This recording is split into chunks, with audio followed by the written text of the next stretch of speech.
And what we do when we really love our clients unconditionally is we unlock that potential in them. And it's really obvious when we think about it. If someone had a job to unlock the greatest potential in a child, what could be greater than unconditional love for that child?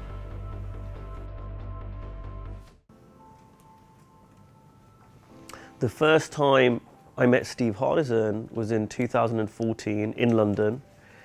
It's quite a monumental weekend because that weekend was the first time I met Steve Chandler, it's the first time I met Rich Litvin, it's the first time I met Steve Hardison, all in one weekend. And it was July 2014. And so I was a very new coach. I was making a few £1,000s a year. I had a full-time job. The dream was to coach full-time and maybe make, 40, 50,000, like just enough that I could live. If I could just do this work, that's all I cared about. If I could just make enough to live, but I could do this, that was the dream at the time. And so we hear Steve and Rich on day one, and it's brilliant, and they're like, wow, it's impactful, and it's brilliant. And then, oh my God, like Steve Hardison's coming tomorrow. So day two, we have the morning, and then they're like, right, there's a break or lunch or something, come back. Don't be late. If you're late, you can't come in the room. We're gonna lock the doors. Steve doesn't like anyone to be late. So we're like, all right, okay. So we're all in the room, there's like 100 and something people there. And this guy starts talking. I really like what they're saying. They're like, most warm-hearted, generous, like, love everything about them. And they're saying this guy's the guy. So, all right, so let me stay. But I was like, if I hadn't had the context, I would have really ignored everything this guy was saying. So I'm there and I'm listening and I'm listening and I'm listening. And Hardison starts talking about loving people. And he starts talking about Steve Chandler. And he starts talking about, if you cut my chest open and looked inside, you'll see Steve Chandler. And I'm thinking, that's a bit much. Right? It's like, who talks like that? But I'm there, and I'm listening, and I'm listening, and I'm listening. And this is what surprised me, is given that skepticism, given all that judgment I had on him at that moment, there was a certain point where I realized, if this guy means what he says, well, of course people would pay him 150,000, which is what he was charging in those days. And then I had the thought, who's ever loved me the way this man loves his clients? And I'm not saying that as a dig at anyone in my world. I thought, who's ever loved me that deeply, that profoundly? And I couldn't think of anyone. And I thought, who loves anyone like that? Like really to that level. And it was that first little click of there was something here. Now, as coaches, that's not a Steve Hardison thing.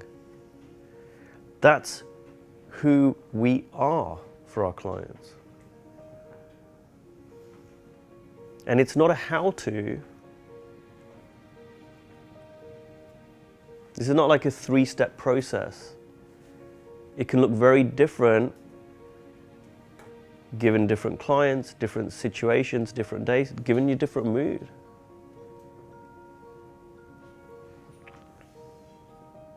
I'm not talking about you've got to be a high flame coach or a low flame coach. It's a place to come from. Over and over and over again. And what we do when we really love our clients unconditionally is we unlock that potential in them. And it's really obvious when we think about it. if someone had a job to unlock the greatest potential in a child, what could be greater than unconditional love for that child? And unconditional love doesn't mean spoiling them. It means really loving them. So if unconditional love for a child would work, guess what could be the greatest key to unlock your potential? Is there anything greater than someone loving you unconditionally to bring out the best in you? Right? Who's ever been in love? Right? You remember let's just say the beginning of a relationship? Right? Where like we just love everything about the other person? Right? Does that bring out the best in you? When you've got someone in your world who just thinks you're just absolutely amazing, they just think you're the bee's knees, does that seem to unlock like the best version of you? It's the same thing that we're pointing to.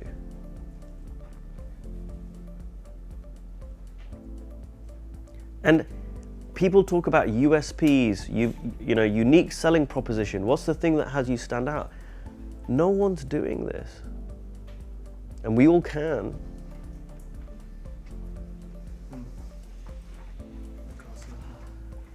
Costs nothing. And there is effort involved. So this is something else that Steve taught me, is like, we don't want to downplay this. Right? You want to have a great marriage, bring more love into it. And on one level you say, well, it costs nothing, and there is a cost. Right? Those of you who've been following journey in the group around unconditional love, there's a cost, right? There's a cost, like biting your tongue, right? Reorienting yourself to the best, like there's costs.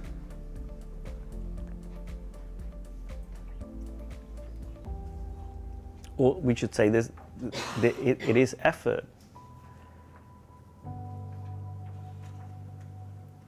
And this place, it's felt. You can all tell when someone's coming from a loving place, no matter what they say. Has anyone had like a favorite aunt or a grandma or someone, and they could tell you off and you'd listen, but like, so no one else in your family could do the same? Right? Yeah. Because it's where they came from. That's a power that we have as coaches. When we come from that place, we can say something to someone.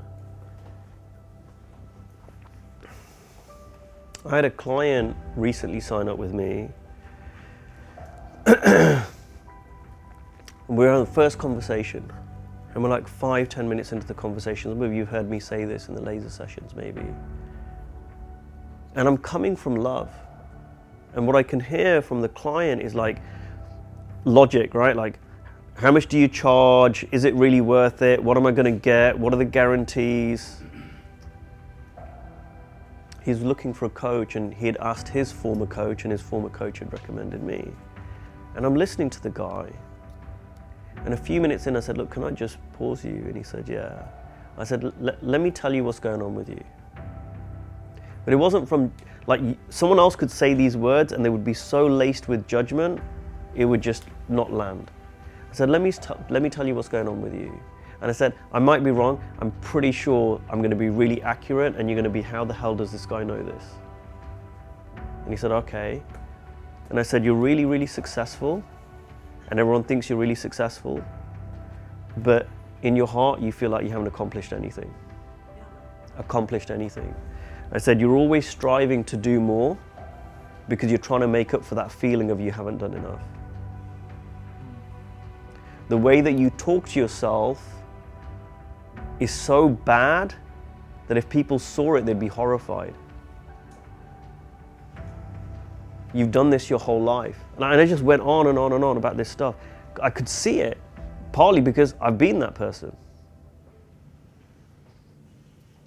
And where I was coming from was not like, hey, let me give you a piece of my mind. I was like, dude, you're on the phone with me. I want to really help you as much as I can because we may never speak again. And I want to really get to the heart of the issue. We didn't even spend the full hour, I'd blocked off an hour. We didn't even spend the full hour on the phone. He went away, he said, can I talk to a couple of your clients? I want to really check you're the real deal. I said, absolutely. Soon he spoke to one, spoke to the second one, I'm in. He's not a coach, by the way. Now, it's not about the words. Don't start telling people, hey, let me tell you what's going on in your life, right? It's a place to come from. And he even said to me, he goes, what you told me, he goes, it was kind of brutal in a way. But he goes, I didn't feel any judgment. That's because there was no judgment.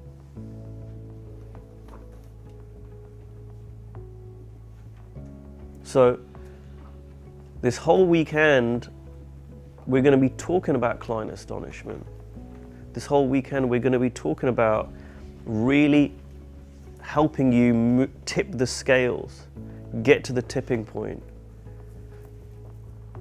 In coaching, making a bigger impact. But all of that starts from this. It all comes from this.